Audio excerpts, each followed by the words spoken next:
राधे राधे मित्रों। तो मित्रों, आप लोग राधा किशन के अपकमिंग एपिसोड में देखेंगे कि मित्रों, वीडियो शुरू करने से पहले अगर आप हमारे चैनल पर नए हैं और अगर अभी तक आप लोगों ने हमारे चैनल को सब्सक्राइब नहीं किया है तो चैनल को कर लीजिएगा सब्सक्राइब और बेल आइकन को ऑल पे करके प्रेस कर दीजिएगा, जिससे कि हमारी नई वीडियो का नोटिफिकेशन आपको मिल जाए। तो मित्रों, आप लोग देखेंगे कि श्री कृष्ण बलराम दाऊ के हाथ पे धागा बांधते हैं और कहते हैं, दाऊ जब आप मुझे भूल जाओ, मुझे स्मरण ही ना कर पाओ, तो तब इस धागे को देख लेना। ये धागा आपको हमारे प्रेम के विषय में, हमारे साथ के विषय में सब कुछ स्मरण आ जाएगा। और फिर आगे आप लोग देखेंगे कि असुर गुरु शुक्राचार्य कहते हैं, आज मैं ब्रह्मांड की सारी असुरी शक्तियों का आवाहन करता हूँ। और अपना कमंडल उठाकर कहते हैं, मैं असुर गुरु शुक्राचार्य समस्त असुरी शक्तियों को साक्षी मानकर ये प्रण लेता हूँ, यदि इस बार मैं अपनी योजना में सफल नहीं हुआ तो मैं सदैव के लिए कृष्ण के प्रति अपनी शत्रुता को छोड़ दूंगा। और ये एक ब्राह्मण का प्रण है और इस ब्राह्मण की आहुति है मेरा ये कमंडल, जिसे मैं आज इस अग्नि में स्वाहा करता हूँ। और कहते हैं, शुक्राचार्य मेरे असुर शिष्यों, तुम्हारा गुरु तुम्हें पुकार रहा है और मेरी इस महत्वपूर्ण योजना में मेरी सहायता करो, आओ। और फिर तभी शिष्य आ जाते हैं और कहते हैं, शुक्राचार्य मेरे असुर शिष्यों, मुझे तुम सबकी शक्तियों की आवश्यकता है। और फिर शिष्य कहते हैं, आप हमारी शक्ति का उपयोग किसके लिए करेंगे आचार्य? और फिर गुरु शुक्राचार्य बताते हैं, उसे जागृत करना है जो युगों युगों से निद्रा में है। और बताते हैं आगे शुक्राचार्य, जिसके जागृत होने का समय आ चुका है, जो केवल कृष्ण का ही नहीं समस्त मानव जाति का भी नाश करेगा। इसलिए आओ मेरे शिष्यों, मेरे इस यज्ञ में भाग लो, मेरे साथ मिलकर उसे जागृत करो।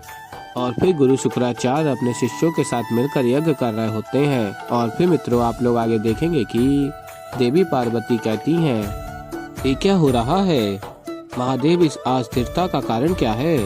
और कहती हैं आगे देवी पार्वती, कैलाश में मैंने पहले ऐसी अस्थिरता नहीं देखी। ऐसी कौन सी शक्ति है जिससे कैलाश अस्थिर हो उठा? और फिर महादेव बताते हैं, मैंने तुमसे कहा था ना गौरी, दैत्य गुरु शुक्राचार्य श्री कृष्ण को परास्त करने के लिए अपना अंतिम दांव अवश्य खेलेंगे। ये सब संकेत हैं कि उन्होंने अपना कार्य आरंभ कर दिया है। और असुर गुरु शुक्राचार्य अपने शिष्यों के साथ यज्ञ कर रहे होते हैं। और फिर मित्रों, आप लोग आगे देखेंगे कि महादेव देवी पार्वती को बताते हैं, इस कंपन का कारण है वो महायज्ञ जो दैत्य गुरु शुक्राचार्य इस समय कर रहे हैं। और इस महायज्ञ द्वारा एक ऐसी शक्ति को जागृत करना चाहते हैं गौरी, जो कई युगों से सुप्त है। और फिर देवी पार्वती पूछती है, कैसी शक्ति महादेव? और फिर महादेव बताते हैं, कली। शुक्राचार्य कली की शक्तियों को जागृत करने का प्रयास कर रहे हैं। और फिर मित्रों, आप लोग आगे देखेंगे कि राधा दर्पण में अपनी गोलोक की स्मृतियां देख रही होती हैं। तभी श्री कृष्ण आ जाते हैं और कहते हैं, क्या बात है राधा, सभी वहाँ उपस्थित हैं और तुम यहाँ अकेली चली आई, क्यों? और फिर राधा कहती है, स्वयं ही देख लो। और फिर श्री कृष्ण भी देख रहे होते हैं राधा और श्री कृष्ण की गोलोक की स्मृतियों को। और फिर राधा कहती है, कृष्ण, मुझे ज्ञात है कि तुमने हमें गोलोक जाने से क्यों रोका, किंतु शंखचूड़ का भी वध हो चुका है और सभी गोपियाँ यहाँ हैं, फिर हम लोग गोलोक क्यों नहीं जा सकते? और फिर श्री कृष्ण कहते हैं राधा से, हम गोलोक अवश्य जा सकते हैं।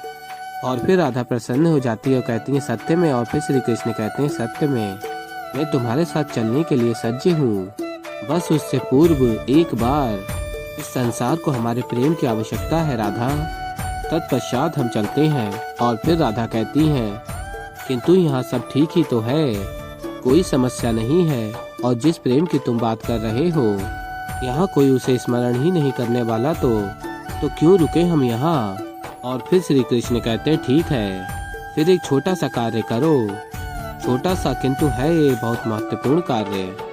मैं चाहता हूँ तुम मेरी राधा प्रेम की धारा एक बार पृथ्वी भ्रमण करे और सुनिश्चित करे कि इस संसार में पृथ्वी पर कोई समस्या तो नहीं है। ये सुनिश्चित करो हर स्थान यहाँ प्रेम से परिपूर्ण है या नहीं।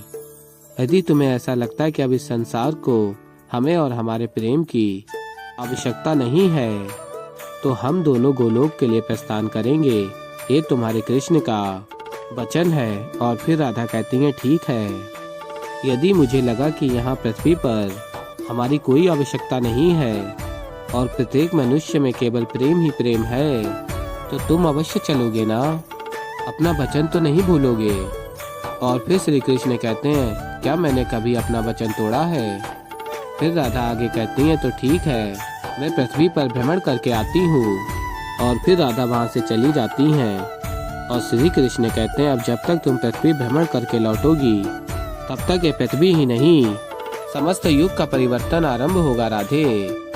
तब मैं भी कुछ नहीं कर सकता, बस मेरा कर्म है प्रयास करना और वही मैं करूँगा। और फिर आगे आप लोग देखेंगे कि शुक्राचार्य कहते हैं जागो, सारी असुरी शक्तियाँ आपको जागृत होने का निवेदन करती हैं। और कहते हैं शुक्राचार्य जिस प्रकार काल परिवर्तित होता है उसी प्रकार युग परिवर्तन का समय आ गया है, कल युग के स्वामी कली। और फिर आगे आप लोग देखेंगे कि कली जागृत हो जाता और कहता है असुर गुरु शुक्राचार्य से कली को किस उद्देश्य के लिए जागृत किया है। और फिर शुक्राचार्य कहते हैं पृथ्वी पर आपके आगमन का समय आ गया है। और फिर कली कहता है क्या पृथ्वी पर अच्छाई नष्ट होकर पाप अपनी सीमा पार कर चुका है? क्या सबके मन में सारे अवगुण आ चुके हैं? और फिर शुक्राचार्य कहते हैं यदि नहीं आए तो हम असुर ले आएंगे।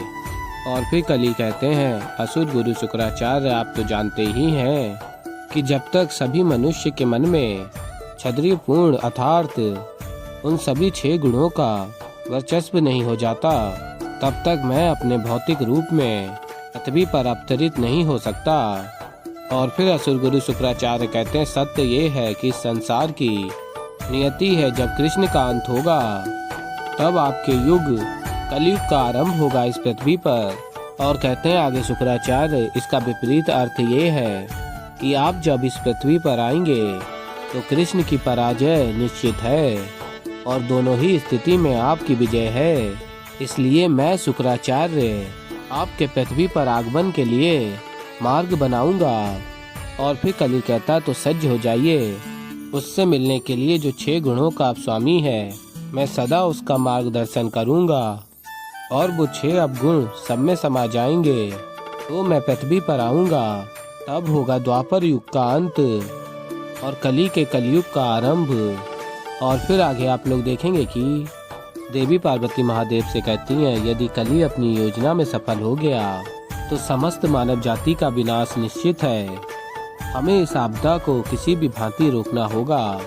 और फिर महादेव कहते हैं नहीं गौरी, कली समय चक्र का आयाम है और समय चक्र को रोका नहीं जा सकता। जब जिस युग को आना होता है वो आकर ही रहता है। द्वापर युग के पश्चात कलयुग का आना ही नियति है। और फिर देवी पार्वती कहती हैं किंतु यदि कलयुग आया तो कृष्ण को उसके लिए दोषी माना जाएगा और मैं ये नहीं होने दे सकती। इसलिए यदि आप इस घटनाक्रम को नहीं रोकेंगे तो मैं रोकूंगी। और फिर महादेव कहते हैं परंतु कैसे गौरी? और फिर देवी पार्वती बताती हैं राधा इस समय पृथ्वी लोक के भ्रमण पर निकली हैं। यदि इस भ्रमण में राधा सत्य में देखे कि सब कुछ ठीक है तो कृष्ण को राधा के साथ वो लोग जाना ही होगा और ये समस्या ही समाप्त हो जाएगी। और फिर महादेव देवी पार्वती को बताते हैं पृथ्वी लोक को मृत्यु लोक अकारण नहीं कहा जाता। क्या पृथ्वी पर ऐसा कोई समय आया है जब वहाँ किसी को कोई समस्या ना हो, सब कुशल मंगल हो? और फिर देवी पार्वती कहती हैं यदि पृथ्वी लोक पर सब सुखद मंगल नहीं भी है तो क्या मैं भी जगत जननी पार्वती हूँ और एक जननी एक माँ अपनी संतान की समस्या का समाधान ढूंढ ही लेती है। मैं वो सब कुछ करने के लिए तैयार हूँ जिससे पृथ्वी लोक पर सब कुछ कुशल मंगल प्रतीत हो राधा को। और फिर देवी पार्वती चली जाती हैं और महादेव कहते हैं समय बीतने के साथ साथ ये समस्या तो और भी अधिक गंभीर होती जा रही है। तो ऐसे ही मित्रों आगे और भी बहुत कुछ देखेंगे। तो अभी के लिए इस वीडियो में इतना ही। तो मित्रों अगर आप लोगों को हमारी वीडियो पसंद आई है तो वीडियो को कर दीजिएगा लाइक, चैनल पर नया है तो चैनल को कर लीजिएगा सब्सक्राइब और बेल आइकन को ऑल पे करके प्रेस कर दीजिएगा जिससे कि हमारी नई वीडियो का नोटिफिकेशन आपको मिल जाए। तो मित्रों मैं मिलता हूँ जल्दी आप लोगों को एक नई वीडियो के साथ। तो तब तक के लिए मित्रों राधे राधे।